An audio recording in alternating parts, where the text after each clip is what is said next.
Beshalach paro et ha'am. Parashat Beshalach. Am Yisrael is finally a free nation. Interesting to look at the reaction of Am Yisrael at the great first challenge that they have. Here they are running into the desert, thinking that everything is behind them, when suddenly they spot the great army of Paro drawing near. And in a panic, they cry out to God. What a great moment. And the next immediate pasuk, Vayamru el Moshe, Hamibli en kvarim b'Mitzrayim lekachtanu lamut b'midbar? They cry out to Moshe, there are no graves in Egypt? You needed to take us to die in the desert? And Moshe turns to God, and God in a powerful response says, Hashem yilachem lachem, v'atem tacharishun. And my favorite commentary is that of the Rashbam, who ends the question, not with the statement, not with a period, but rather with a question mark. Hashem yilachem lachem v'atem tacharishun. Could that be that you think that God will fight your war and you will stay quiet? We need to read these psukim in somewhat of a different understanding. Chazal come and tell us, Ufaroi kriv, and Paro drew near. This drawing near of Paro was greater than over 100 fast days that the Jewish people have kept. What was so great about this moment in which Paro drew near?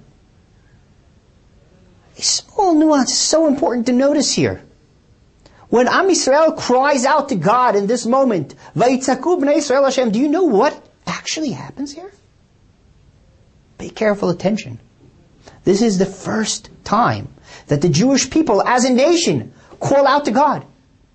This is the first time that we hear Am Yisrael turn to Kadosh Baruch Hu and ask for help. You will say, wow, but we heard much earlier in Egypt that they cried out to God. In fact, it is a central piece in the Haggadah that Am Yisrael cried out, Hashem heard our cries and came to save us. But that is not quite accurate. If we look carefully at the psukim earlier on, we will hear that the Jewish people indeed cried out, but they did not call out to God. God heard the cries of the Jewish people, but there was a disconnect. The Jewish people were crying from pain, but they did not know God. They did not have a relationship with Kadosh Baruch Hu. They did not know how to call out to Kadosh Baruch Hu. And here, for the first time, the sense of freedom, conflicting with the encroaching army of Paro, that sense of panic and fear with having nowhere to go, propels Am Yisrael to an unbelievable spiritual level in which they cried out to God together for the first time. One may ask then, how could they have possibly shifted from this great moment in one sentence to cry out to Moshe and say, hey, are there no graves in Egypt? You took us to die here. What a fickle people. I guess the best way to illustrate this is through an interesting company that I noticed that drives around New York City. I believe they're still in business. There's a delivery company that chose for itself a very interesting, unique name. GOD. An acronym for Guaranteed Overnight Delivery. Clever. What an interesting concept when you think about it. How often do we think that God essentially is guaranteed overnight delivery? We seem to think that our tefillot functions somewhat like a cash machine. You plug in the prayer, you get the results. In fact, Am Yisrael as a young nation thought for itself, will cry out to God. The problem will disappear. We saw all the great miracles.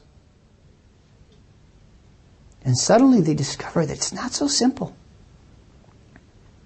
We cried out to God. There's no immediate response. That's not how prayer works. Prayer is supposed to give us strength. Prayer is supposed to stem from our commitment to doing the best that we can to help ourselves in hope that God will come and help along. There are no guarantees here. There are no immediate gratifications. So Am Yisrael cries out, turns around, and Paro is still there.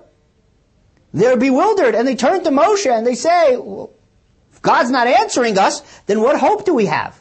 Where are we going? And in fact, Moshe has his first great lesson to Am Yisrael. Yes, indeed, God will fight the wars for us. But that doesn't mean that we stand on the sidelines silently and wait for God to do His share. It means that we have a continuous requirement to continue to pray. We have a continuous requirement to do the most that we can. And indeed, Chazal beautifully described to us the moment of the splitting of the sea, in which the water was still gushing and moving, and no one had courage to step forward. And when God said, move forward, no one would do it. Until Nachshon ben Aminadav, the grandson of Yehudah, had the courage to jump into the water and march forward in confidence that once we take the effort into our hands, God will come and do His share. And indeed, as the water reached his neck, the sea split open, and Klal Yisrael was able to follow. What a great message it is for us.